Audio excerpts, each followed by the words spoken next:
विठाला विठाला विठाला विठाला विठाला विठाला विठाला विठाला विठाला विठाला कुंडलिका वरदा विठाला विठालदेव पंढरीनाथ भगवान माऊली ज्ञानेश्वर महाराज जगद्गुरुकार महाराज विठाला विठाला विठाला विठाला। परमपूज्य डोंगरे महाराजांनी या नरदेहाविषयी फार गोड शब्द लिहिलेत बरं का। पाण्याविना शोभा नाही नदीला, प्राणाविना शोभा नाही शरीराला, कुंकवाविना शोभा नाही सौभाग्यवती स्त्रीला, तसं सत्संगाविना शोभा नाही मानवी देहाला। पण हा संग व्हावा याच्याकरता काय करावं लागतंय? महाराज म्हणतात तिळा तिळानं पुण्याचा संचय करावा लागतो। तिळे तिळे पुण्य साचा पडे, तरी हे बहुता जन्मी जोडे, नाम तुझे वाचेसे आतोडे, समागम घडे संताचा। महाराज म्हणतात संतांचा समागम, संत संग व्हावाया असं वाटत असेल तर पुण्य केलं पाहिजे। बसलेल्या मंडळींना विनंती आहे माझी, पुण्य करणं सोपं आहे का पाप करणं सोपं आहे? बऱ्याच लोकांचं उत्तर येतं पाप करणं सोपं आहे। उत्तर चुकीचं आहे। सगळ्यात सोपं काय असेल तर पुण्य करणं आहे। ज्या ज्यावेळेस मध्ये विठ्ठल विठ्ठल भजन होतं ना त्या त्यावेळेस आमचे मृदंगाचार्य गोड मृदंग वाजवतात, टाळकरी टाळ वाजवतात, विण्याचा झणकार सुद्धा विठ्ठल विठ्ठल म्हणतो बरं का। आणि हे सगळे म्हणत असताना श्रवण करणारे म्हणतीलच याची गॅरंटी नाही। नाम सोपं आहे। आता या महाराजांच्या गळ्यामध्ये टाळ आहे, या टाळाला तुम्ही कमी समजू नका। श्री संत तुकोबार यांच्या भाषेत सांगायचं झालं तर हा टाळ आपल्या गळ्यात पडला ना तर आपल्या जीवनाचा विटाळ नष्ट करतो। ही ताकद टाळामध्ये लक्षात असते। ती माझी भाषा नाही। विठ्ठल टाळ, विठ्ठल दिंडी, विठ्ठल तोंडी उच्चारा आम्ही केलं पाहिजे होते, आम्ही श्रवण केलं पाहिजे, आम्ही ऐकलं पाहिजे। आणि म्हणून श्री संत तुकोबाराय स्पष्ट भाषेत सांगतात संतांचं संग करा। का करा त्याच्या मागचं कारण आहे। भक्ती सगुणाची करायची का निर्गुणाची करायची कळत नाही। हे सगळं व्यक्त करत असताना तो देव आहे हा जीव आहे हे जरी कळायचं असेल तर संतांची भेट महत्वाची आहे। आणि सगळ्यात महत्वाची, सगळेजण मरणार आहेत पण संतांची भेट झाली की आपलं मरण लांबवता येतंय, म्हणून संतांची भेट होणं अत्यंत महत्वाचं आहे, अत्यंत महत्वाचं आहे। त्या संतांची भेट होण्याकरता पुण्य करावं लागतंय, पण पुण्य करत नाहीत आणि पाप केल्याशिवाय राहत नाहीत। पुण्याची व्याख्या फार सोपी आहे हो, पण लोक तिकडे लक्ष देत नाही। खरं सांगा, चांगलं काम करण्याकरता तुम्ही एखाद्याला विचारता, बरोबर ना, विचारता, सल्ला घेता, वाईट काम करण्याकरता बोला ना, कोणाचा सल्ला नाही। आमच्या घराची वास्तुशांती करायची म्हटलं की आम्ही काकांना विचारतोय, एखादं चांगलं काम करायचं 10 जणांना विचारतोय, पण वाईट काम करत असताना आम्ही कोणालाच विचारत नाही। मला वाटतं चांगलं काम करण्याकरता गड्या विचारू नका, कोणालाच विचारू नका, पण वाईट काम करत असताना कोणाचा तरी सल्ला घ्या। तो सांगेल हे करू नकोस, हे करू नको। पण माणसाचं उलट झालंय, चांगलं करण्याकरता विचारपूस करतात आणि वाईट करण्याकरता लगेच प्रवृत्त होतात। मला हे सगळं का सांगायचंय, कारण या जगामध्ये जीवन जगत असताना तुम्ही चांगलं जगलात, चांगलं वागलात, चांगलं राहिलात तर तुम्ही कीर्तिरूपानं शिल्लक राहणार आहेत, अन्यथा राहू शकत नाहीत। मला ह्या सगळ्या भूमिका मांडत असताना तिळातिळानं पुण्याचा संचय केल्यानंतर संतांची भेट होती आणि संतांची भेट झाल्यानंतर काय परिवर्तन होतंय रामायणामध्ये फार गोड दृष्टांत आहे। नारद महर्षींची भेट वाल्यकोळ्याला झाली। बोलीला वाल्मिक तैसेची करीन वर्तोनी दावीन नामा म्हणे। भेट झाल्याबरोबर काय झालं, काढा लवकर तुमच्या जवळ काय। आता हा वाल्यकोळी म्हणजे चोऱ्या माऱ्या करणारच ना, दरोडे टाकणारच, काय लवकर काढा। नारद महर्षी म्हटले बाबा मी कीर्तनकार आहे, लवकर काढा तुमच्या जवळ काय। अरे हे कशा करता करतोयस तू, चोऱ्या माऱ्या कशा करता? त्यावेळेस त्याने सांगितलं घरच्यांचा उदरनिर्वाह याच्याकरिता। बारीक आहे का, याच्यामध्ये आई सहमत आहे, बायको सहमत आहेत, मुलं सहमत आहेत।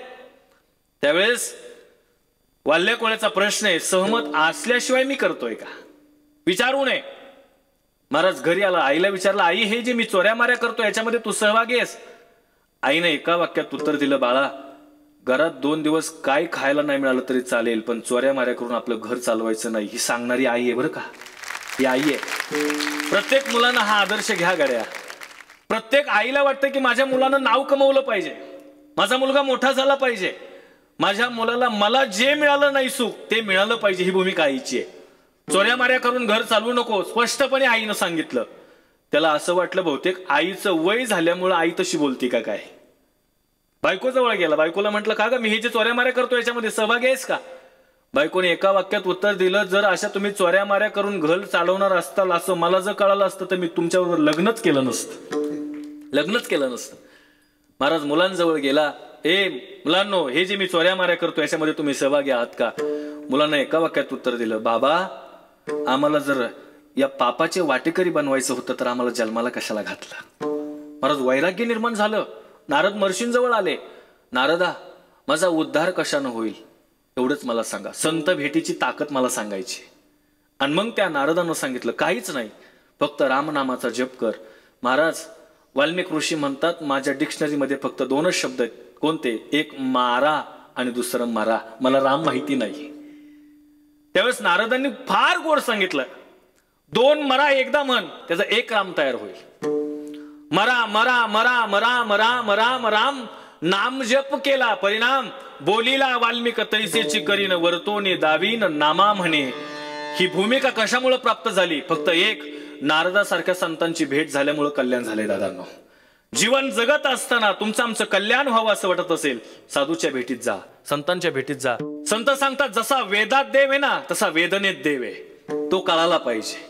दुर्दैव आहे माणसांचं. माणसं जीवन जगत असताना एखाद्याला वेदना देतात आणि समाधान मानतात. वाईट कृत्य करतात आणि टेटस देवाचे ठेवतात. आता काय बोलायचंय? त्यांचा टेटस बघितला ना असं वाटतं, हे लयच वारकरी दिसतोय का काय, लयच नामजप करणारा आहे का काय. चांगले टेटस ठेवतात आणि कृत्य मात्र वाईट करतात. अहो 11 महिने मायबापाच्या कंबरड्यात लाथा घालायचं आणि 12व्या महिन्याला 12 जागी गण लावायचं आणि कुठं निघाला? पंढरपूरच्या पांडुरंगाला भेटायला. नाही मिळणार तुम्हाला. हे सगळ्या भूमिका मांडत असताना चिंतन मला का मांडायचंय? हे सगळं जे घडतंय ते फक्त संत भेटीनं. देव सगुण आहे का निर्गुण आहे, भक्ती कोणाची करायची हे कळायचं असेल तर महाराज संतांजवळ जावं लागेल.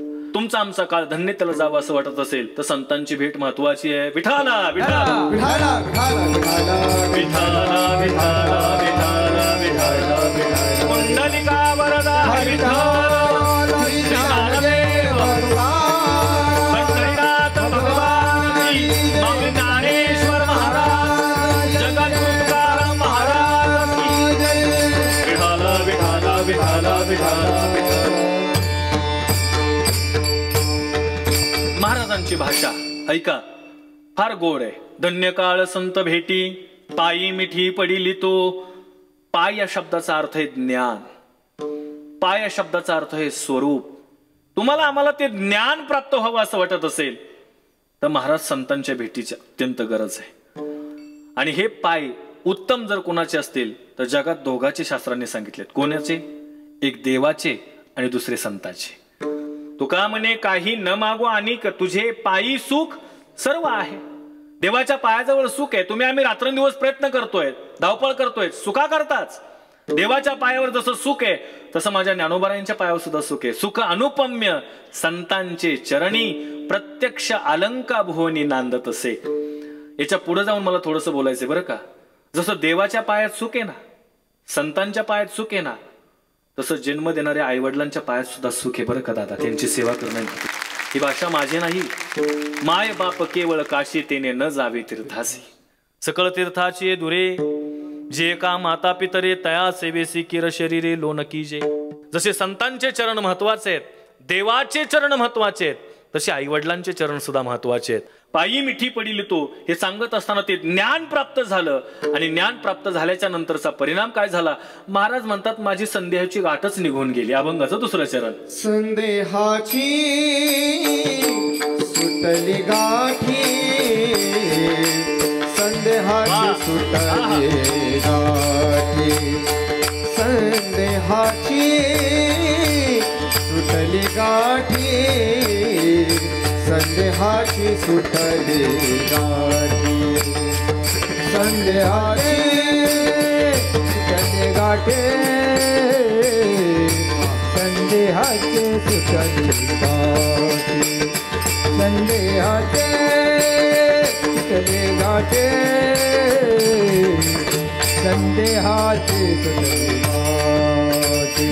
झालो पोटी शीतळ, झालो पोटी शीतळ, संदेहाची सुटली गाठी संदेहाची सुटली गाठी संदेहाची सुटली गाठी संदेहाची सुटली गाठी झालो ते सीताळा झालो पोटी सीताळा संदेहाची सुटली गाठी संदेहाची सुटली गाठी संदेहाची सुटली गाठी संदेहाची सुटली गाठी.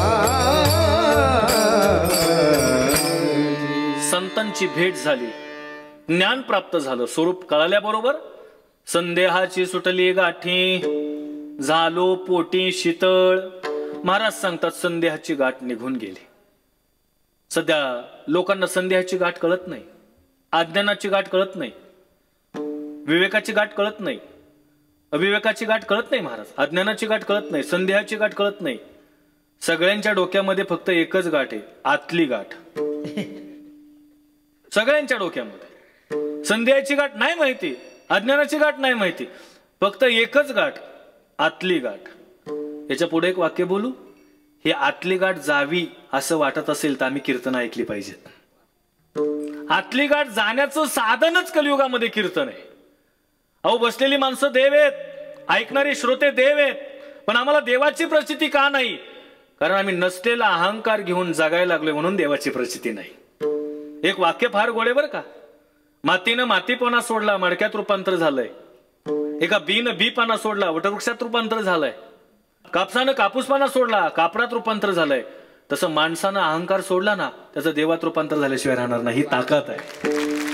माणसं संकोचित वृत्तीचे झालेत आणि ही सगळी भूमिका मांडत असताना आम्ही नको त्या अपेक्षा वाढवलेत. सगळेजण समाधानी असतील आणि हे समाधान कुठं शिकायला मिळतंय तर फक्त पंढरपूरच्या पायवारीमध्येच बाबा. अहो 15 रुपयाच्या कागदावर झोप लागते, याच्यापेक्षा अजून काय समाधान पाहिजे?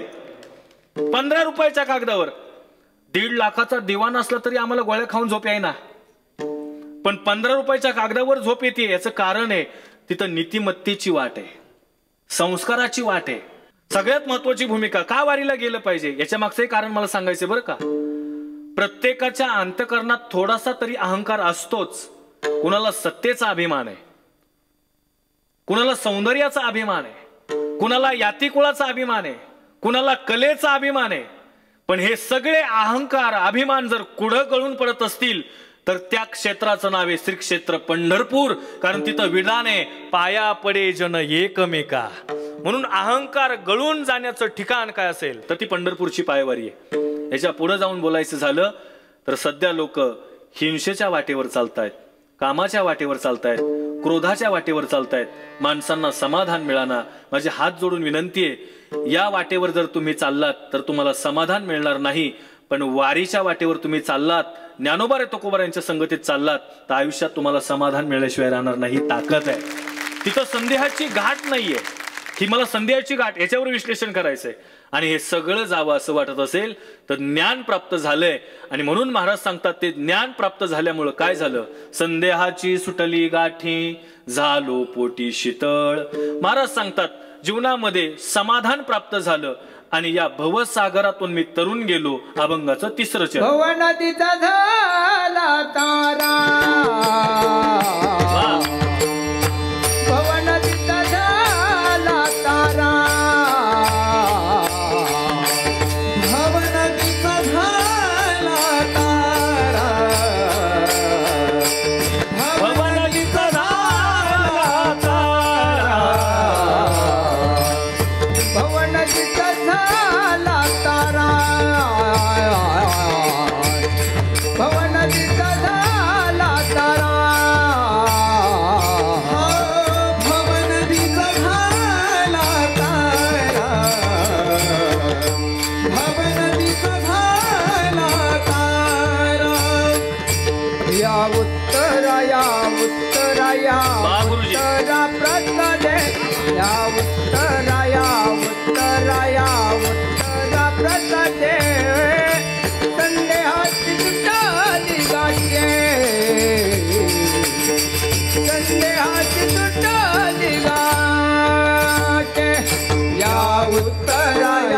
उत्तरा या उत्तरा प्रसादे या उत्तरा या उत्तरा या उत्तरा प्रसादे संदेहाची सुटली गाठी संदेहाची सुटली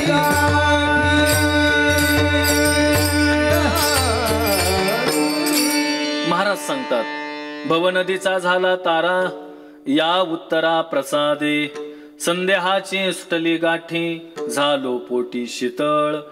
या भवसागरातून तरुण जावं असं वाटत असेल देवाचे आणि संतांचे पाय धरले पाहिजे. भवसागर तरता कार्य करीत असे चिंता पहिलं उभा दाता कटिकर ठेवोनिया. हे सगळं सांगत असताना या भवसागरातून तरुण जाण्याकरता संतांची भेट देवाची भेट अत्यंत महत्वाची आहे. तुमचं आमचं जीवन मंगलमय व्हावं असं वाटत असेल तर संतांशिवाय दुसरं कोणी नाही. अभंगाचं शेवटचं चरण तुका म्हणे मंगल हा तुका म्हणे मंगलदा तुका म्हणे मंगळ आता तुका म्हणे मंगळाता या हुनी कोण दाता कोण दाता या हुनी संदेहाची सुटली गाठी संदेहाची सुटली गाठी या होणे उत्तराया उत्तरा संदेहाचे सुटले गाठे संदेहाचे सुटले गाठे तुका म्हणे मंगळ आता तुका म्हणे मंगळ आता तुका म्हणे मंगळ आता तुका म्हणे मंगळ आता कोण दातया होनी कोण दातया होनी संदेहाची सुटली गाठी संदेहाची सुटली गाठी कोण दातया होनी कोण दातया होनी संदेहाची सुटले गाठे संदेहाचे सुटले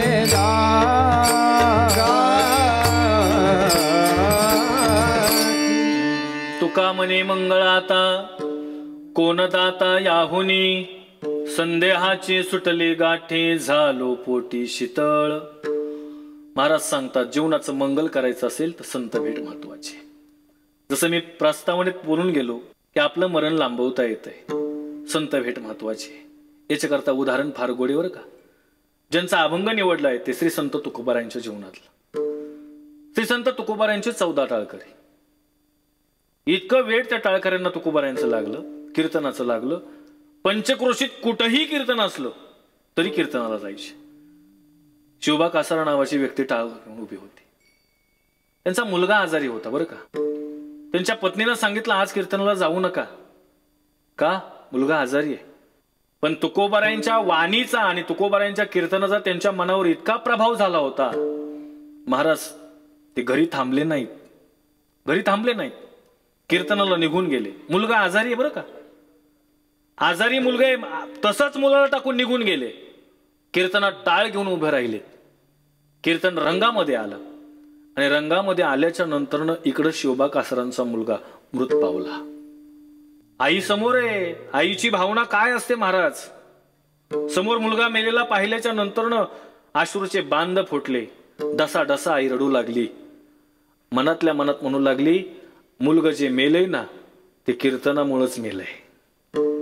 महाराज आई आई आहे. आईची भूमिका कोणी घेऊ शकत नाही. काय आहे आई हे सांगत असताना माझ्या तुकोबाराने एक अभंग खर्च केलाय. मातेची या चित्ती अवघी बाळकाची व्याप्ती, देह विसरे आपुला जवळी घेता शीन गेला. हे सांगत असताना मला सांगावंसं वाटतंय, गोपनारी हिरकणी गडा गेली दूध घालाया परत जणी निघाली.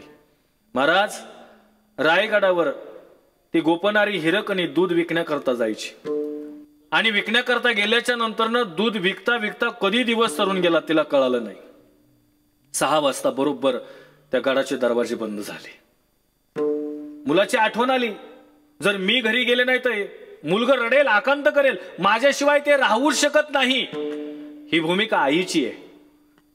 त्या सेवकांना विनंती करू लागली, दादा फक्त थोडं दार उघडा, मला जाऊ द्या, कारण मी जर घरी गेले नाही रात्रभर माझं मुलगा रडेल. त्याला कोण दूध पाजणार आहे, कोण त्याला समजवणार आहे? कारण मुलं ज्यावेळेस लहान असतात ना, लहान त्यावेळेस त्यांना आईच प्रिय असते, बाकी कोण प्रिय नसते. मुलगा रडायला लागलं ना, अहो कसली सुंदर स्त्री असू द्या, त्या मुलाच्या समोर आणा, ते शांत बसणार नाही. त्याच्या आई पाहिल्याशिवाय त्याला समाधानच होत नाही. माझ्या ज्ञानोबारांनी फार गोडचिंतन केले बरं का. अहो इंद्राची पार रंभा जरी आणली ना तरी त्या मुलाचं समाधान होणार नाही. ज्ञानोबाराय बघ किती गोड म्हणतात, एरी जिया पराविया रंबेहुनी बरविया, तिया काय करावा या बाळके तेने. त्या मुलाला काय घेणं देणं आहे? मुलाला काहीच घेणं देणं नाही. मुलाचं सर्वस्व फक्त एक, आई. आईशिवाय ते राहू शकत नाही. हा, कालांतराने त्याची आवड बदलली जाते, हा भाग निराळा आहे. कालांतराने तो आई म्हणत नाही, कालांतराने तो बाई म्हणतो. बाई कुठे गेली, बाई कुठे गेली. महाराज हे आता काय सांगावं का न सांगावं अशी द्विधा अवस्था तयार होती.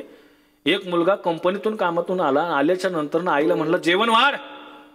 महाराज तिने प्रामाणिकपणानं रात्रीच्या वेळेस जेवण वाढलं. वाढल्याच्या नंतर तो म्हणला काय हे वरण केलंय, वरण खाऊन मरण यायची वेळ झाली, असलं का वरण कुठं?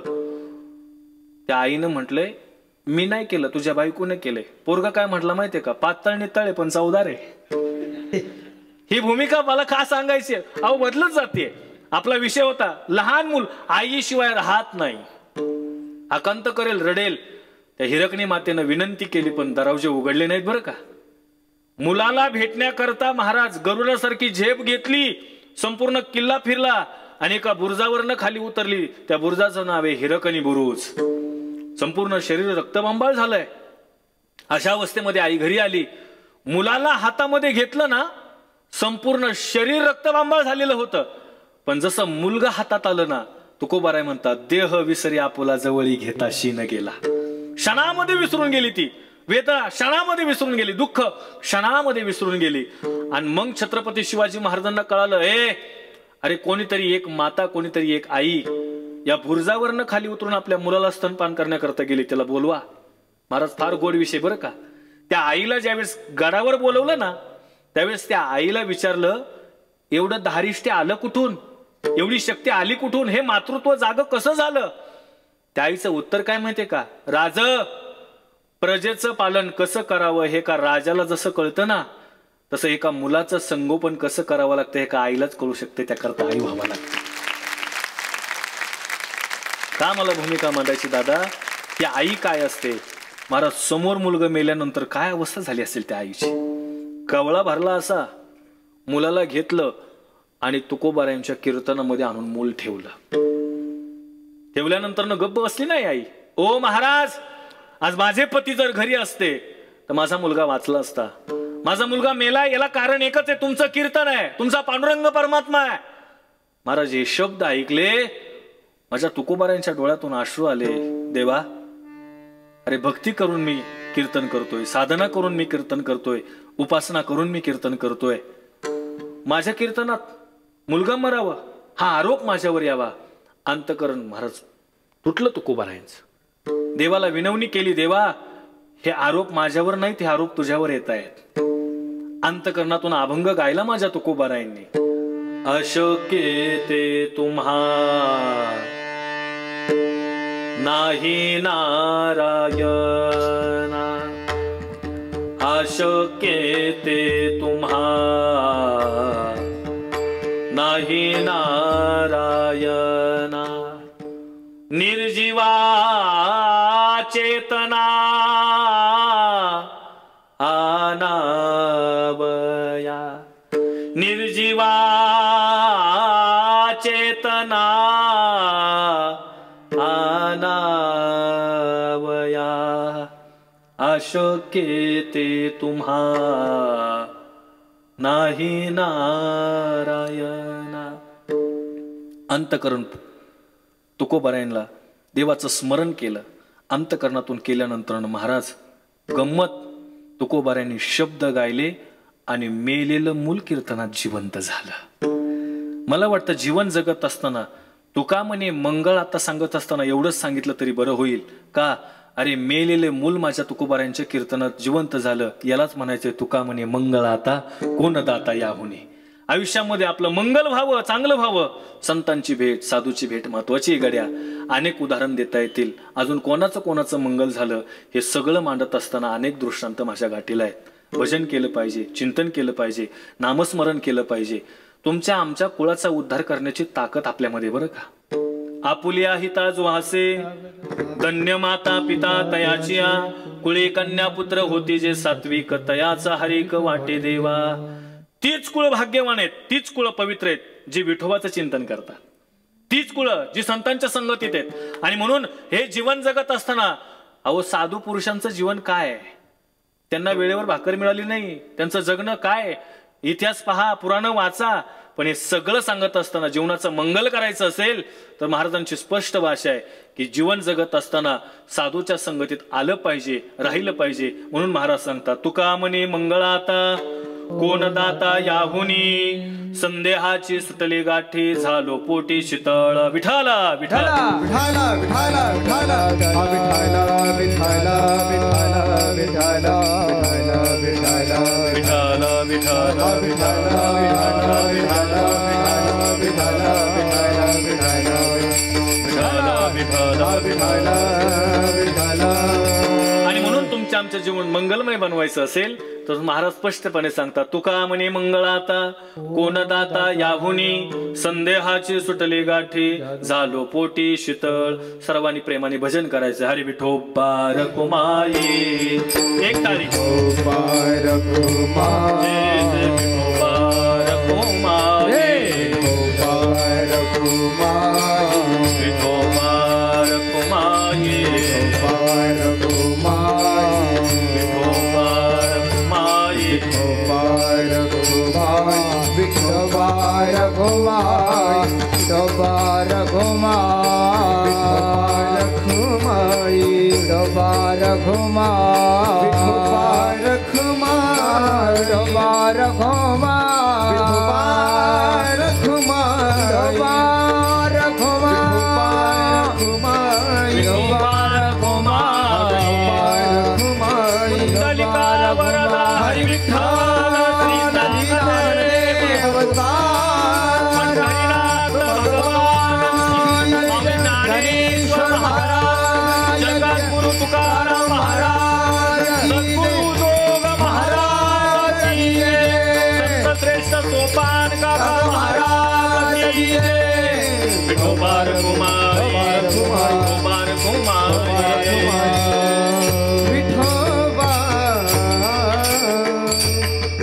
तुका म्हणे मंगळाता कोण दाता याहुनी संदेहाची सुटले गाठे झालो पोटी शीतळ. जीवनाचं मंगल व्हावं असं वाटत असेल संतांची भेट महत्वाची आहे. ऐका ऐका साधू तुम्हाला आम्हाला जागवण्याचंच काम करतात. अजून एक सांगू संत चरणी भावधरा क्षणोक्षणा नामस्मरा मुक्ती सायुज्यता वरा हेची करा रे बापानो. हे सगळं सांगण्याच्या मागचं कारण एकच आहे. उद्धाराचं साधन काय असेल तर देवाचं नामचिंतन आहे. हे कळण्याकरता संतांची भेट महत्वाची आहे. आणि एकदा संतांची भेट झाली की महाराज देव भेटल्याशिवाय राहत नाही. फार गोड कथा आहे बरं का. मुंगी पैठण कुर्मदास महाराज ज्यांना कोपरापासून हात नाही आणि गुडघ्यापासून खाली पाय नाही. दररोज कीर्तनाला जायचे. भानुदास महाराजांचं कीर्तन श्रवण करायचे. आणि भानुदास महाराज नेमकं पंढरपूर प्रकरणातलं चिंतन मांडत असताना फार गोड विषय त्यांनी मांडला. त्यांनी असं सांगितलं मानवी जीवनाची सार्थकता दोन गोष्टीमध्ये. कोणत्या? मानवी देह मिळाला ना एकदा उघड्या डोळ्यानं ज्ञानेश्वरी वाचली पाहिजे आणि एकदा उघड्या डोळ्यानं पांडुरंगाचं दर्शन घेतलं पाहिजे. जन्माचं सार्थक झाल्याशिवाय राहणार नाही. जन्माचं सार्थक व्हावं असं वाटत असेल पांडुरंगाचं दर्शन. हे मी बोलत नाही बरं का. तुका म्हणे जन्मा आल्याचे सार्थक विठ्ठलची एक देखील या. ज्ञानेश्वरी वाचली पाहिजे. SP कॉलेजचे प्राचार्य जोग महाराज वारकरी शिक्षण संस्थेतले अध्यापक वैकुंठवासी मामासाहेब दांडेकरांचं विधान आहे. मामा म्हणतात मिळालेल्या नरदेहानं एकदा ज्ञानेश्वरी वाचा, एकदा ज्ञानेश्वरी वाचा, जीवनाचं कल्याण होईल. काय होतंय ज्ञानेश्वरी वाचल्यानं? अहो महाराज अभंग आहे, वाचावी ज्ञानेश्वरी डोळा पहावी पंढरी भाव धरून या वाचे ज्ञानेश्वरी. हा कीर्तनाचा विषय चालत असताना भानुदास महाराज रंगामध्ये आले आणि पंढरपूरचं महात्म्य सांगू लागले. काय पंढरपूरमध्ये? जेव्हा नव्हते चराचर तेव्हा होते पंढरपूर, जेव्हा नव्हती गोदा गंगा तेव्हा होती चंद्रभागा. हे सगळे प्रमाण ऐकल्यानंतर न कुर्मदासाला असं वाटलं जरी हातपाय नसले तरी पंढरपूरला जायचं, पंढरपूरला जायचं. महाराज कीर्तन संपलं ना आई जवळ गेला. आई मला पंढरपूरला जायचंय. आई म्हटले बाळ, अरे 22 वर्ष तुला सांभाळलाय मी, तुला चारलंय माझ्या हातानं, तुझी विष्ठा माझ्या हातानं स्वच्छ केलीये. पंढरपूरच्या पायवारीमध्ये कोण तुझ्याकडे लक्ष देणार आहे? नको जाऊ. महाराज त्या कुर्मदासाच्या या वाक्यानं आईला असं वाटलं की कोण सांभाळणार आहे? अरे पंढरपूरला निघाला, याला हात नाहीत पाय नाही. पण आईच अंतकरण मी बोललो. आईनं सांगितलं बाळ नको जाऊ. माझी जाता जाता विनंती आहे बरं का. कुर्मदास महाराज आईला विनंती करू लागले.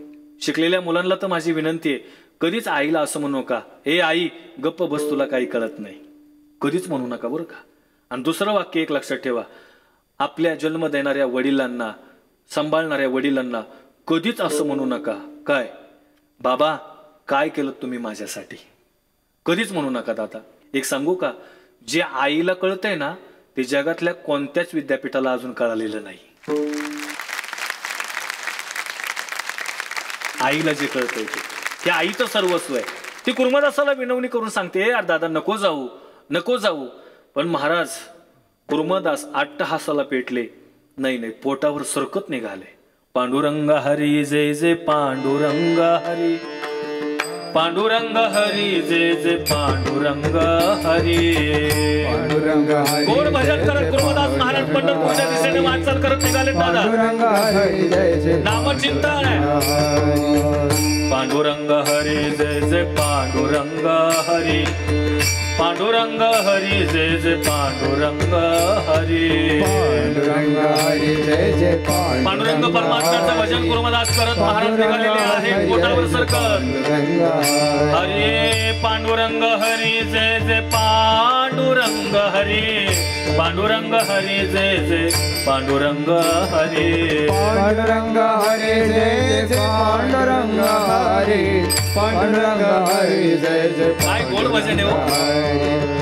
बऱ्याच वेळा आम्ही दिंडीला जातो ना, भजन करता करता कधी 20 किलोमीटर चालतो कळत नाही. जी दिंडी सोडून मागे राहतात ना लोक, त्यांना दिंडी सापडत नाही. चाललं तरी प्रवास लवकर उरकत नाही. आणि जे भजनात चालतात ना त्यांना कधी 20 किलोमीटर अंतर कापलं हे कळत नाही. भानुदास महाराजांची दिंडी निघाली. कुर्मदास महाराज पोटावर सरकत सरकत निघालेत. बीड असेल, मांजरसुंबा घाट असेल, सगळ्यांना जागवण्याचं काम करतात. हे दादांनो, अरे नरदेह परत नाही रे, भजन करा, पूजन करा, सेवा करा, ते देवाला आपलंसं करा. संत प्रत्येक वेळेस जागवण्याचं काम करतात.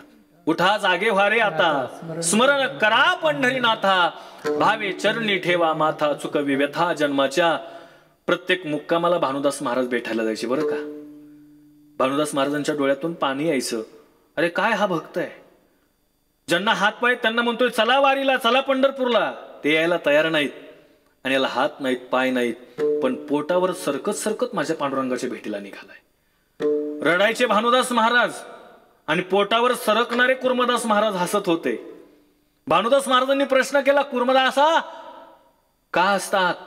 कुर्मदास महाराजांचं उत्तर काय माहितीये का? बाबा मी माझ्या मायबापाला पांडुरंगाला भेटायला चालू आहे ना, त्याचा आनंद माझ्या चेहऱ्यावर आहे, त्याचा आनंद माझ्या चेहऱ्यावर आहे. महाराज खळकन अश्रू यायचे भानुदास महाराजांच्या डोळ्यातून. काय अट्टहासाला पेटलेत कुर्मदास महाराज. मजल दर मजल करत निघालेले कुर्मदास महाराज बीड सोडतात, मांजरसुंबा घाट सोडतात, पुढे लहुळ गावी येतात. आता मात्र भानुदास महाराज भेटायला गेले ना, त्यावेळेस भानुदास महाराज भेटायला गेल्याच्या नंतरनं भानुदास महाराज आता रडत नव्हते बरं का, आता कुर्मदास महाराज रडत होते. बाबा ज्या शरीरानं परमार्थ करायचंय ते शरीर साथ देत नाही बाबा. बहुतेक माझं पाप आडवं येत असेल की काय म्हणून मला पांडुरंगाचं दर्शन होत नाही बाबा. एक करा, माझा निरोप तेवढा पांडुरंगाला द्या. काहीतरी माझं पाप आडवं येत असेल म्हणूनच पांडुरंगाचं दर्शन होत नाही. महाराज भानुदास महाराजांच्या डोळ्यातून अश्रू आले. अरे 2 मुक्काम केलेत तर पंढरपूर येईल. आणि महाराज भानुदास महाराज आता मात्र तिथं सुद्धा रडू लागले. कुर्मदास महाराज रडतायत आणि मग भानुदास महाराज म्हणले, अरे इथपर्यंत कसं काय आलास? साधूच्या वाक्यातली ताकद सांगायची मला. बाबा तुम्ही फक्त म्हटलात ना पंढरपूरला गेलं पाहिजे, जन्माचं सार्थक केलं पाहिजे, त्या 2 वाक्यांनी मला इथपर्यंत आणलंय. हे वाक्य साधूचं आहे हो, हे जगणं बोलणं साधूचं आहे. आणि मग भानुदास महाराज जड अंतकरणाने निघतात, चंद्रभागेमध्ये स्नान करतात. चंद्रभागे स्नान तुका मागे हेची दान, पंढरीचा वारकरी वारी चुको न दे हरे. जड अंतकरणाने महाराज दर्शन बारीला लागतात. गाभाऱ्यामध्ये आल्याच्या नंतरनं पांडुरंगाच्या समोर आले ना, आल्यानंतरनं महाराज भानुदास महाराज रडत नव्हते हो, माझा विटेवरचा मालक ढसाढसा रडत होता. भानुदास महाराजांना कळे ना काय झालं देवाला. त्यावेळेस देव स्वतःहून म्हटले, भानुदास महाराज ज्याला भेटायला जायचंय ना त्याला आता भेटायला जावं लागेल. काय माझ्या विठेवर, मला जी ही संपत्ती आहे, माझी जी ओळख आहे ती माझ्यामुळं नाही, माझ्या संतांमुळं आहे. मला जे समाज ओळखतोय ना ते मला नाही, माझ्या संतांमुळे ओळखतोय. आणि मग त्यावेळेस महाराज डसाडसा रडणारा देव, देव त्यालाच म्हणतात ना, न सांगता तुम्हा कळो येते अंतर विश्वी विश्वंबर परे हरीच न लगे. देवाला काय कळत नाही? तुझ्या सत्तेने वेदासी सूर्यासी चालणे तुझ्या बळे, ऐसा तू समर्थ ब्रह्मांडाचा धनी. याला देव म्हटलंय दादा, याला देव म्हटलंय. महाराज देव निघाले आणि निघाल्याच्या नंतर नामदेव महाराज आणि ज्ञानेश्वर महाराज सोबत संत आले. आल्याच्या नंतर मध्ये आरणगाव लागतंय. माझ्या सावता महाराजांना सुद्धा देव भेटला. बरं आता तिथेही गंमत अशी आहे, ज्ञानेश्वर महाराज आणि नामदेव महाराज मागून आले. माझ्या माग चोर लागले, सावतोबा मला लपव. ही भूमिका ज्यावेळेस सावतोबा महाराजांजवळ मांडली ना, आपलं पोट फाडलं आणि जगाचा मालक आपल्या हृदयात साठवला. ज्ञानेश्वर महाराज आले, नामदेव महाराज आले. परत त्यांना महाराज दर्शन दिलं आणि मग सगळेच सोबत निघाले. कुठं? लहुळगावला. ते कुर्मदास महाराज पालथे पडले होते, डोक्याखाली हात घातला. कुर्मा, ज्याच्या दर्शनाकरता तू वाट पाहतोस ना, तो जगाचा मालक तुझ्या डोक्यापाशी. महाराज डोळे उघडले आणि कुर्मदास महाराजांच्या 2ही डोळ्यातून अश्रू चालू झाले. आणि मग त्या कुर्मदास महाराजांचा संवाद फार गोड आहे. कुर्मा, काय पाहिजे तुला? रिद्धी सिद्धी मोक्ष मुक्ती वैकुंठ काय पाहिजे? कुर्मदास महाराजांनी सांगितलं, देवा मला ते काहीच नको. कुर्मदास महाराजांचं मागणं काय बारीक आहे का? जीवनाचं मंगल कसं होतंय. ए देवा, अरे या हाताने मला टाळे वाजवता आली नाही आणि या पायानं तुझी पंढरपूरची पायवारी करता आली नाही. तुला देण्याकरता समर्थ आहेस ना तू, तर मला एकच दे. काय दे? पुढचा जन्म एका वैष्णवांच्या कुळात दे. या हातानं टाळी आणि या पायानं तुझी पंढरपूरची पायवारी करता येईल एवढंच तरी देवा, मला बाकी काहीच देऊ नको. हे मागणारे संत आहेत. तुमची दासीचा दास करून ठेवा, तुमची दासीचा दास करून ठेवा, तुमची दासीचा दास करून ठेवा. आशीर्वाद द्यावा हाची मज, आशीर्वाद द्यावा हाची मज. नवविधाताय